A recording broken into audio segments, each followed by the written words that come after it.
Good morning, everyone, and welcome to the Sirius Report. Well, in light of what has been happening over the past few days in regards to the United States and their tariff trade war, it is interesting some of the vulnerabilities that have been revealed, especially to China, in regards to the U.S. financial system.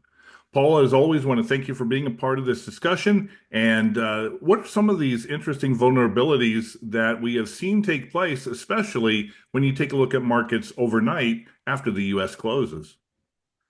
Well, in general, there's a lot of points why, because of idiotic US policy decisions with regards to tariffs, they've exposed a whole raft of vulnerabilities to the Chinese, which means China knows specific pinch points that can harm and hurt the United States in a great way. And if they really believe China's an adversary, you wouldn't do that. You would not put yourself in a position where you sit there saying, this is Liberation Day.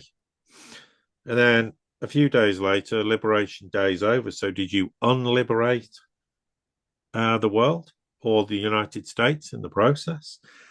Because you have highlighted specifically why you reverse those policy decisions. And we're not talking from the American perspective, but we're talking now from the Chinese perspective. But they know exactly where pinch points exist. They understand, for example, that if you look at US treasuries, they realize that 5% or so on the 10 years a problem. The yield, they know that over 5%, maybe 5.5% on the 30-year is a huge problem for the United States. They realize that the United States banking system now has liquidity problems, and they understand why the tariff policy is behind that. They also understand why hedge funds are massively over leveraged, even more than they expected. They had huge margin calls. Some hedge funds have gone to the wall in the United States. So the US has exposed the US dollar, US Treasury complex for the vulnerable state that it's in. They understand why the US Treasury market is highly illiquid. They understand that on the back of this US policy decision, that even allies are dumping US Treasuries, like the Japanese, the Australians. They also understand that on the back of this US policy decisions, that countries are dumping dollars all over the world. They also understand that for some reason, and they probably know better than we do, why currently there is a lot of dollars and UK pounds being sold for euros. The euro's appreciated in the last few days, relatively not sharply, but is accounting for why the dollar index is now. They understand why.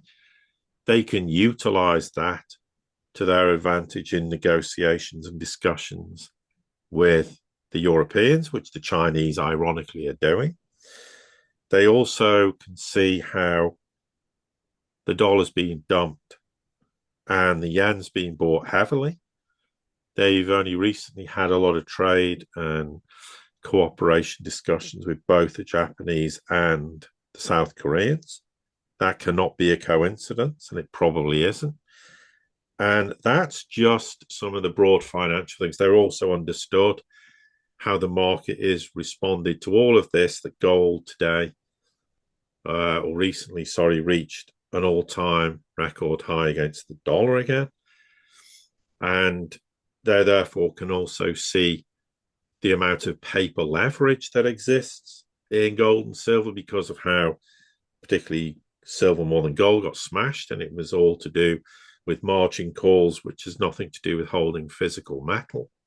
They can see the extent to which the US dollar or the US treasuries are used as collateral, and how much of that collateral has had to be utilized to try and stem a potential Lehman 2.0 crisis.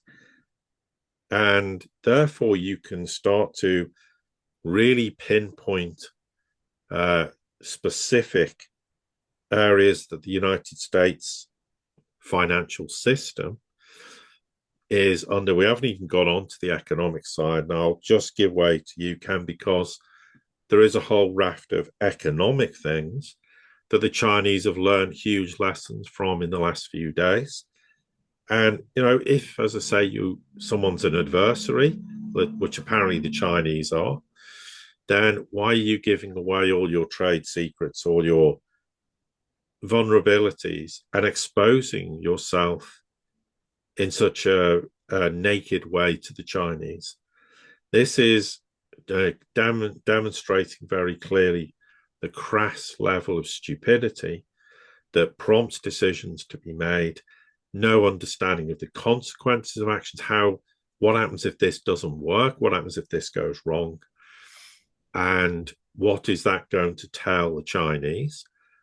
What's it going to tell our supposed allies and their perspective on this matter, because we're actually bullying them as well? And what has the Chinese learned with regards to the US's supposed allies? What's it learned from the rest of the world's perspective with regards to the tariffs?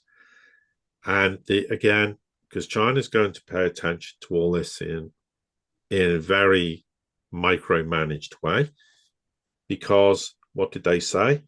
If we don't want a war, but if the United States wants to go to war, we'll fight to the end.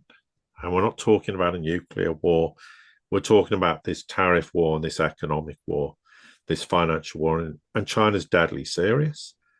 And you just handed them a whole bunch of mission critical information that potentially the Chinese could utilize if they want to, if things get really ugly, to cause the United States enormous amounts of damage. And one point I should have made that I didn't is equities and stocks, because China owns quite a lot of US stocks. It has quite a lot of investments in US companies. Now, China might suddenly say, well, we've seen vulnerabilities in what can happen to a very, again, illiquid equity markets, because the amount of real money it is negligible, because there's all HFTs and algos. Well, maybe we'll just suggest and issue an edict that all investments in US companies by Chinese entities will have to be sold. What could that do to the equity markets? What could then that do to US companies? What could that do to the US credit markets? Again, they've had a taste of how illiquid, how vulnerable US stocks are by just witnessing what happened in a few days. They've also witnessed how there was a bounce, and then today, again, the price fell 2,000. Well, the other day fell 2,000 points. These are things they'll pay close attention to, and the US should not expose itself in this way because of their hubris, their ignorance, and their arrogance. It's ultimately not the game to play with the Chinese. I warned the US for years not to get into these games with the Chinese. You want win-win cooperation. If you don't, China will study everything, and they will then compile a way if in the future they can cause the US huge damage. And then we'll come on to the whole issue of trade itself and the problems that the China's already learned or that the US is facing, and they are already quite significant. Yeah, there's three interesting points I want to go ahead and bring up. First off, watching yesterday, it was almost hilarious sitting on the outside where uh, President Trump made the issuance of tariffs against China, and well, it was 3 days ago, and China's response was, "Boom, we're going to boost tariffs on you." No other commentary. And needless to say, the gaslighting began. Oh my gosh, they made the wrong decision. They're going to pay the price for this. Boom, we're going to raise tariffs up to 84%. So what does China do? Or to whatever percent. China raises the tariffs again. No commentary. And then the U.S. did it a third time, and China says, "Okay, we'll do 180%. We can play this game because the game is meaningless." That's really what they were telling the United States. It doesn't matter. The second thing is who really is going to get hurt by this? Well, China has diversified a lot of its manufacturing into places where the tariffs are fairly low. We already know this from Mexico. We already know this from Canada. We know this from Vietnam and a few other places. So China is already has a limited amount of true percentage of exports to the United States. Most of it is done through places that have different governments, and the United States has to deal with them rather than directly with Beijing. The third point I want to make is taking a look at some of the responses. Most of the pain has already happened with the United States businesses. A lot of people use the online portals to go ahead and sell things that they produce in China, sell them in the United States. They're already decrying the tariffs. The ones that are going to get hurt are not going to be China. China is getting paid by these businesses, American businesses, who just get the manufacturing. It's the U.S. Seller on these online platforms, and the uh, online market is getting to be much bigger than the Main Street mom and pop. It's only when you get into mass quantities of agriculture, it's when you get mass quantities of oil or mass quantities of other commodities that you deal directly from sovereign to sovereign. Most of the time, it's with individual small businesses that China doesn't get affected by the tariffs at all. It's only the U.S. consumer who is buying it from a U.S. labeled company. Yeah, and there's other points worth making that China's learnt an awful lot. Firstly, they've realized the vulnerabilities of the US with supply chains. They've already learned the vulnerabilities of specific US companies they're going to target to make their life very difficult. How the US is, what rare earths, etc., the United States is very deficient in, germanium, gallium, for example, and they're going to cut them off in terms of their access to those, which is going to be very damaging for the US. So it's not just finished products, which of course the Chinese are saying, we're not going to pay the tariffs. You US companies either pay the tariffs or we don't ship the stuff to you. It's as simple as that. We don't care. We're not going to be out of pocket. So that's caused enormous problems for the US, which China's very rapidly learned because of how aggressive the US was with tariffs, and China's been aggressive back. But in the process, they've caused where if you gradually brought them in, the smaller businesses, etc., and just generally businesses in the US might have coped better. They can't cope with this if they get clobbered with enormous tariffs. For small businesses, one order could just might be unpayable because they don't work with enormous amounts of capital sloshing around in their business. It's a bit of not exactly a hand to mouth, but they work on small margins. That doesn't work for them. So because of how aggressive the US was and has been, they've seen very easily how they can cause huge amounts of disruption for the US. The other problem for regarding the United States is the fact that it also affects those companies who have to import certain raw materials. And China has been working for quite a long time in targeting specific areas. So the defense sector, drones, etc.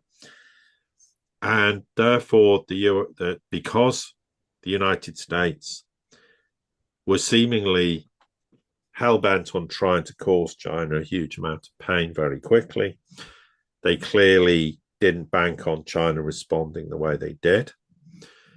therefore, in some senses, China's called the United States' bluff. But the US has to persist with this, and now the US is learning very quickly, oh, hang on a minute, we're going to have huge problems with exports. So already they're having to look at bailing out the agricultural sector to the tune of $20-30 billion.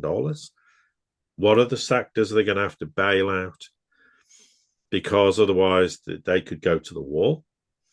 How many, and of course, also China's already looking at the vulnerabilities of those sectors, go, well, we can go and import that produce from another country. We don't have the grief of tariffs. Sorry, America, but you need to go and deal with this with your government. It's nothing to do with us. We're happy to work with you, but we're not going to work when we have this kind of relationship. And they're targeting things in a way to make the United States more vulnerable from a commercial perspective, how it's going to enrage the American people and businesses.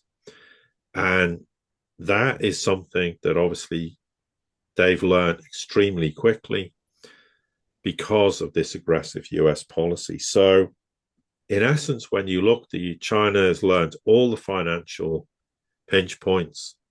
They're learning very rapidly the vulnerabilities inside the US in terms of US businesses, in terms of supply chains, in terms of shipments, in terms of how it's going to affect various business sectors, what business sectors they're going to target more than others. And therefore, if the United States had gone to the Chinese instead and said, well, look, we're not happy with trade. We've got these tariffs. We don't want to increase them. Can we sit down and have some negotiations? They would never have got like this. The United States' financial woes would not have been exposed the way they have, which actually, of course, those vulnerabilities don't only alert the Chinese, it's alerted all these other countries who are dumping treasuries and US assets and selling dollars and buying euros and the yen, for example. So it's a wider implications than just the Chinese. But reflecting back on China, if they'd had a more adult, responsible attitude, they could have started to think of ways to address this problem, but they didn't. They went in gung-ho, all guns blazing. And now they're stuck in a situation where they can't walk away from this with China, because then they look extremely weak. So the US has to keep digging these gigantic holes for themselves and burying themselves in the process. And the more they do this, the more they highlight to the Chinese their vulnerabilities, and China will just sit there and say, okay, you want this war, then the war will continue. But the longer it goes on, the more the vulnerabilities are exposed, the more vulnerable the United States becomes. And the idea that they can then start telling the world that China was the aggressor when they started upping tariffs. They're the ones who tried to crush the likes of Huawei, and the world knows this. They're also just discrediting themselves in the eyes of the world. And in fact, the world's then looking at China, who's going, Europe, let's extend our trade agreement. They have this enormous trade agreement that's been on the shelf and it was due to be signed, and then the US told Europe not to do it. Well, it wouldn't take much to resurrect that huge treaty and to do with trade, finance, etc.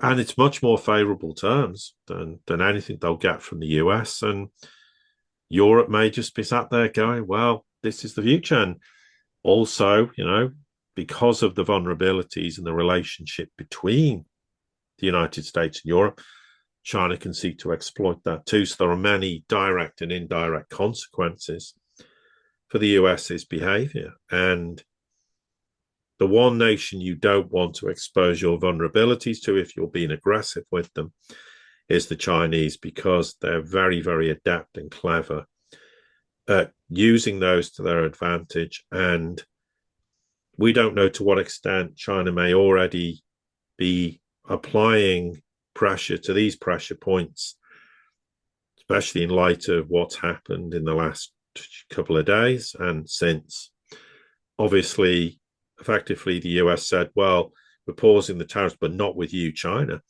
China knows where the pinch points are. They could make certain moves to cause the United States a degree or enormous degrees of pain inside their financial system, inside their broader economy. And you can't rule out that the Chinese are doing precisely that now. Yeah, it's kind of interesting because one aspect that we didn't address upon is the human aspect. China knows that the US are corrupt and they are corruptible. So that's something that China has, assuredly used to their advantage, not necessarily to make it this big spy versus spy game, but they have certainly been able to work their way into many different aspects of U.S. society, U.S. government, U.S. finance, that reliance upon China is now getting almost more important than reliance upon, say, the Fed, the U.S., etc. Yeah, and I think that's probably a good point to stop. Exactly. Paul, as always, thank you very much for your insight and for being a part of this discussion. Yes, and likewise.